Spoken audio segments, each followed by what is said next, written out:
Perkenalkan, nama saya Nuzar Vanu dengan nomor NIM 20751179. Kali ini saya akan membawa materi tentang memotivasi karyawan. Motivasi memiliki peran penting dalam kinerja karyawan. Tanpa adanya motivasi, karyawan akan cenderung memiliki kinerja yang kurang memuaskan. Untuk itu, kita harus segera mengusahakan agar karyawan tetap memiliki motivasi kerja. Memang tidak mudah, namun bukan berarti kita tidak dapat mengusahakannya. Baik, berikut ini beberapa cara memotivasi karyawan yang efektif. Yang pertama, menjadi pendengar yang baik. Yang kedua, mengarahkan karir karyawan. Yang ketiga, menciptakan atmosfer kerja yang menyenangkan. Yang keempat, menerapkan program reward. Dan yang terakhir, mengatasi kekhawatiran yang dimiliki oleh karyawan.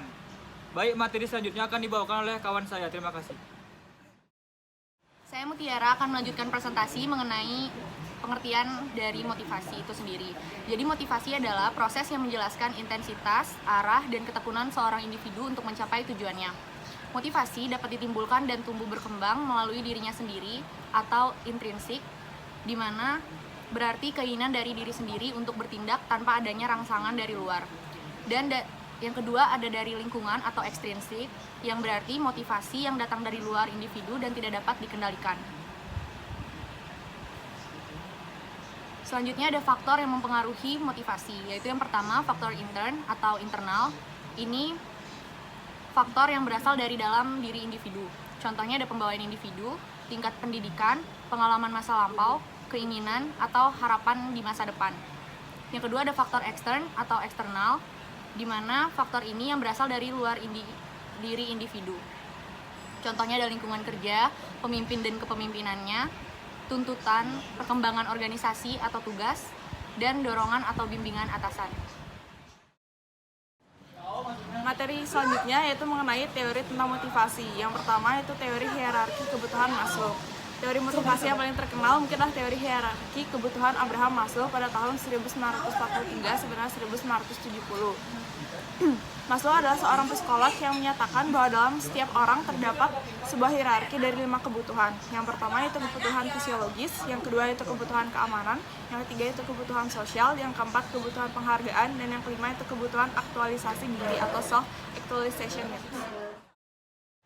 Teori yang kedua yaitu teori X dan Y McGregor. Teori X adalah pandangan negatif yang mengasumsikan bahwa para pekerja memiliki sedikit ambis, tidak menyukai pekerjaan, ingin menghindari tanggung jawab, dan perlu dikendalikan agar dapat bekerja secara efektif.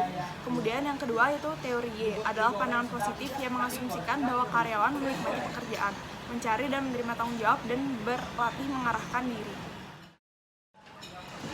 Teori yang ketiga yaitu teori mengenai dua faktor Herzberg. Menurut Herzberg pada tahun 1966, ada dua jenis faktor yang mendorong seseorang untuk berusaha mencapai kepuasan dan menjauhkan diri dari ketidakpuasan. Dua faktor itu disebut sebagai faktor higien atau faktor ekstrinsik dan faktor motivator atau faktor intrinsik. Faktor higien memotivasi seseorang untuk keluar dari ketidakpuasan, sedangkan faktor ekstrinsik itu memotivasi seseorang untuk berusaha mencapai kepuasan.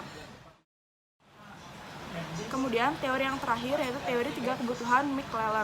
David McClellan pada tahun 1961 dan rekan-rekannya mengusulkan teori 3 kebutuhan.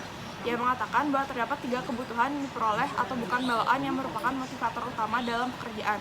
Ketiga kebutuhan itu adalah yang pertama need for achievement atau kebutuhan akan prestasi, yang merupakan pendorong untuk sukses dan unggul dalam kaitannya dengan serangkaian standar.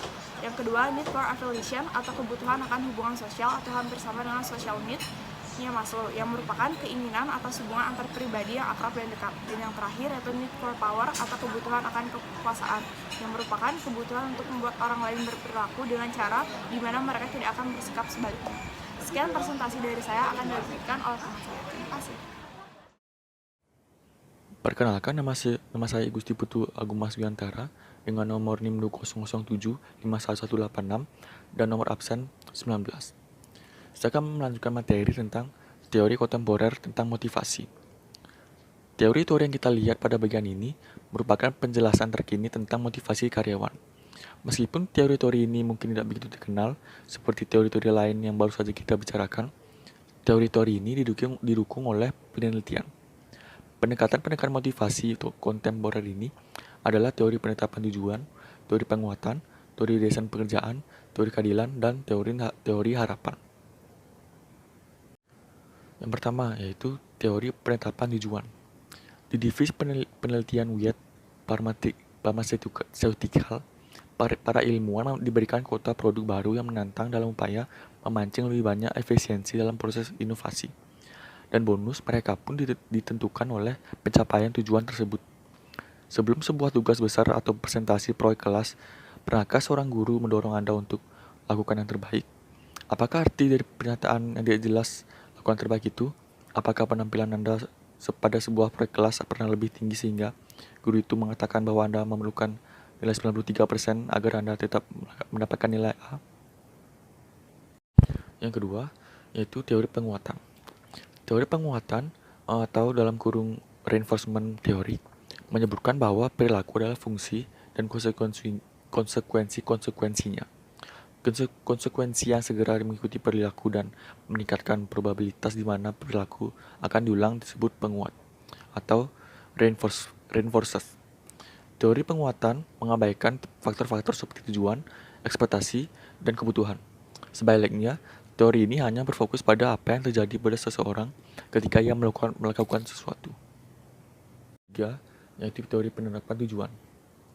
Tidaklah luar biasa untuk menemukan pekerja seperti shop floor atau bagian produksi pada fasilitas Cordis LLC di Saint Germain, Puerto Rico, yang berinteraksi langsung dengan pelanggan, terutama jika karyawan itu memiliki keterampilan atau pengetahuan khusus yang dapat membantu dalam menghasilkan solusi bagi masalah pelanggan tersebut.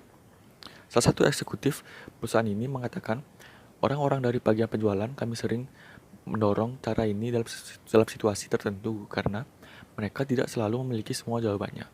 Jika dengan melakukan cara ini, kami dapat melayani pelanggan secara lebih baik, maka kami akan melakukannya. 4. Yaitu teori keadilan. Apakah Anda pernah bertanya-tanya tentang nilai ujian atau tugas yang dibuat oleh rekan sebelah Anda di dalam sebuah kelas? Kebanyakan dari kita pasti pernah. Sebagai manusia, kita cenderung membandingkan diri kita dengan orang lain. Jika seseorang menawarkan Anda $50.000 per tahun untuk pekerjaan pertama Anda setelah lulus dan perguruan tinggi, maka Anda mungkin akan langsung menerimanya dan bekerja dengan antusias, siap menangani apapun yang perlu dilakukan. Dan tentu saja Anda puas dengan gap Anda. Yang kelima yaitu ada teori ekspektasi. Teori ekspektasi ini mencangkup 3 variabel atau hubungan.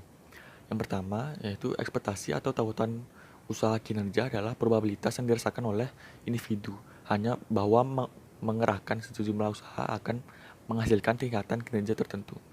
Yang kedua, instrumentalitas atau tautan kinerja imbalan adalah tingkat di mana individu percaya bahwa memberikan kinerja pada tingkat tertentu adalah alat yang dibutuhkan untuk mencapai hasil yang diinginkan. Yang ketiga yaitu valensi atau daya tarik imbalan adalah pentingnya individu menempatkan hasil atau imbalan potensial yang dapat dicapai dari suatu pekerjaan. Valensi mempertimbangkan baik tujuan maupun kebutuhan individu. Baik, terima kasih atas waktunya. Sekarang saya akan membahas materi tentang isu motivasi terkini. Nah, dalam kondisi ekonomi yang tidak menentu, manajer sadar bahwa mereka itu harus kreatif dalam menjaga agar supaya karyawan mereka itu berenergi, terarah dan berkelanjutan untuk mencapai tujuan mereka. Dan alhasil, mereka mencari cara untuk memotivasi karyawan dengan tidak melibatkan uang atau dengan cara yang relatif murah. Jadi, mereka mengandalkan tindakan seperti mengadakan pertemuan dengan karyawan untuk menjaga komunikasi dan untuk mendapatkan masukan dari karyawan dan mendapatkan isu-isu yang menetapkan tujuan bersama. Next slide. Nah, yang selanjutnya ini yang akan saya bahas yaitu adalah tantangan lintas budaya dari motivasi. Nah, dalam lingkungan bisnis global saat ini, manajer itu tidak mungkin berhasil melakukan motivasi dengan teori-teori yang sama dan untuk lokasi yang berbeda. Karena apa? Karena di lokasi yang berbeda itu pasti implementasinya itu akan berbeda-beda juga teorinya. Beberapa teori itu tidak berhasil dengan baik untuk kebudayaan lain. Namun, faktor motivator atau intrinsik Herzberg bersifat universal. keinginan atas pekerja menarik dan tampak penting bagi semua pekerja, dan bersifat terbuka apapun budaya nasional mereka. Next. Yang selanjutnya ada memotivasi kelompok kerja yang unik. Nah, memotivasi para karyawan ini tidak mudah. Mereka memiliki harapan yang berbeda-beda. Dengan adanya keinginan karyawan yang bervariasi, mengingat perbedaan-perbedaan ini, manajer harus memotivasi kelompok karyawan yang unik di tempat kerja saat ini itu dengan efektif ya. Satu hal adalah untuk memahami kebutuhan motivasi dari kelompok-kelompok ini, termasuk keragaman karyawan, profesional, karyawan yang tidak tetap, dan karyawan dengan keterampilan rendah dan upah minimum. Tantangan manajer terhadap kelompok dengan keterampilan rendah dan upah minimum ini beragam ya. Tenaga kerja mencari fleksibilitas. Pekerja profesional menginginkan dukungan dan tantangan pekerjaan. Dan mereka ini akan memotivasi dengan pekerjaan itu sendiri. Baik, next slide. Ini adalah materi tentang mendesain program imbalan yang sesuai dan sekaligus materi yang terakhir. Jadi di sini ada 4 kategori. Yang pertama ada manajemen buku terbuka, yang kedua ada program pengakuan karyawan, yang ketiga ada program bayaran untuk kinerja, dan yang keempat ada program opsi saham. Nah, untuk slide ini saya akan membahas 2 terlebih dahulu, yaitu manajemen buku terbuka dan program pengakuan karyawan. Nah, apa sih manajemen buku terbuka itu?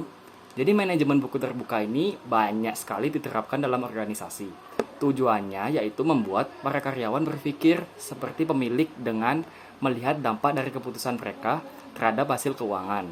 Nah, setelah karyawan memiliki pengetahuan ini, para manajer itu harus teratur memberikan informasi angka-angka kepada mereka. Dengan berbagi informasi ini, karyawan akan melihat hubungan antara usaha mereka, tingkat kinerja, dan hasil operasinya. Yang kedua ada program pengakuan karyawan. Jadi program ini terdiri dari perhatian pribadi dan pengekspresian minat. Persetujuan dan penghargaan untuk pekerjaan yang dilaksanakan dengan baik. Ini bentuknya macam-macam, bisa dengan merayakan prestasi tim atau mengirim surat elektronik yang mengakui sesuatu yang positif. Ini akan menunjukkan kepada karyawan bahwa mereka itu dihargai. Next slide.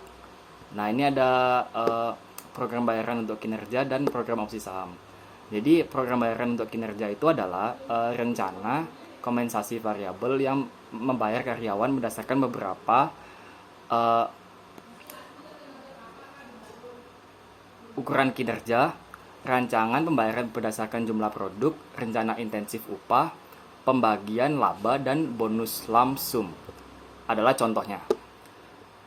Individu harus memahami hubungan yang kuat antara kinerja mereka dan imbalan yang mereka terima untuk memaksimalisasi motivasi. Baik, selanjutnya ada program opsi saham. Nah, program opsi saham ini dibuat untuk menghargai kinerja karyawan.